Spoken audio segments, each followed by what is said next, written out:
এবার বাংলাদেশের বিরুদ্ধে যুক্তরাজ্য থেকে অপপ্রচার শুরু হয়েছে। দেশটির সংসদে দাঁড়িয়ে 2 সদস্য বাংলাদেশের সংখ্যালঘু পরিস্থিতি নিয়ে ভুল তথ্য দিয়েছেন। আর দেশটির অল পার্টি পার্লামেন্ট গ্রুপ বাংলাদেশের ছাত্র আন্দোলনের ঘটনায় 5 আগস্টের পর মৃত্যুর ঘটনা বেশি হয়েছে বলে প্রতিবেদন দিয়েছে। এসব বিষয়ে বাংলাদেশের অবস্থান তুলে ধরতে গতকাল বুধবার বিকেলে দেশটির ঢাকার হাই কমিশনারকে ডেকে পাঠিয়েছিলেন পররাষ্ট্র উপদেষ্টা মোহাম্মদ তৌহিদ হাসান।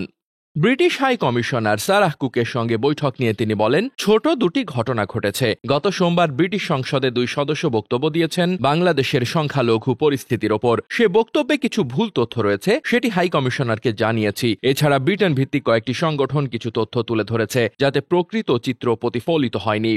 তৌহিদ হোসেন বলেন, সংসদ সদস্যরা তো যা ইচ্ছে বলবেন, এখানে কারো কিছু করার নেই, কিন্তু বাংলাদেশের এ বিষয়ে যে অবস্থান রয়েছে তা ব্রিটিশ সরকারকে জানাতে অনুরোধ করেছি। সারাহ কুক বাংলাদেশ হাই কমিশনের মাধ্যমেও বিষয়টি জানাতে অনুরোধ করেছেন।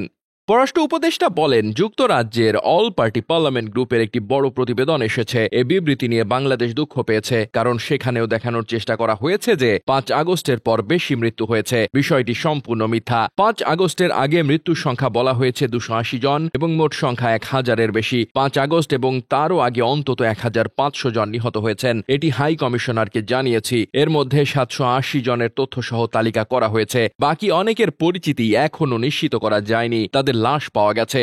তিনি বলেন, 5 আগস্টের পর কিছু ঘটনা ঘটে থাকতে পারে, তবে যেভাবে তুলে ধরা হয়েছে সেটি সঠিক নয়। বাংলাদেশে 5 আগস্টের আগে এত বড় একটি ঘটনা যে ঘটেছে, বিপুল সংখ্যক ছেলে মেয়েকে রাস্তাঘাটে গুলি করে মারা হয়েছে, সেটি অল পার্টি পার্লামেন্ট গ্রুপের প্রতিবেদনে উল্লেখ নেই। এ নিয়ে পররাষ্ট্র মন্ত্রণালয়ের এক কর্মকর্তা বলেন, যুক্তরাজ্যে আওয়ামী লীগের বেশ একটি শক্ত ঘাঁটি রয়েছে। সাবেক প্রধানমন্ত্রী শেখ হাসিনার ছোট বোন শেখ রেহানার মেয়ে দেশটির সংসদ সদস্য ও মন্ত্রী। এর পাশাপাশি ব্রিটিশ রাজনীতিতে ভারতীয় বংশোদ্ভূতদের বেশ প্রভাব রয়েছে। আর 5 আগস্টের পর ভারতের গণমাধ্যম থেকে যে অপপ্রচার চালানো হয়েছে, সব মিলিয়ে ব্রিটিশরা প্রভাবিত হয়েছেন। ফলে এখন ভারতের পর সেখান থেকে বাংলাদেশ নিয়ে অপপ্রচার শুরু হয়েছে।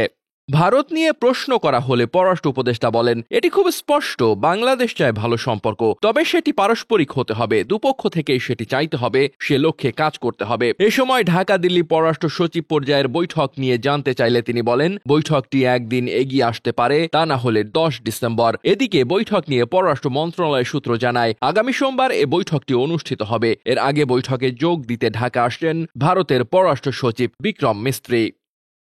ডেস্ক রিপোর্ট, বার্তা বাজার।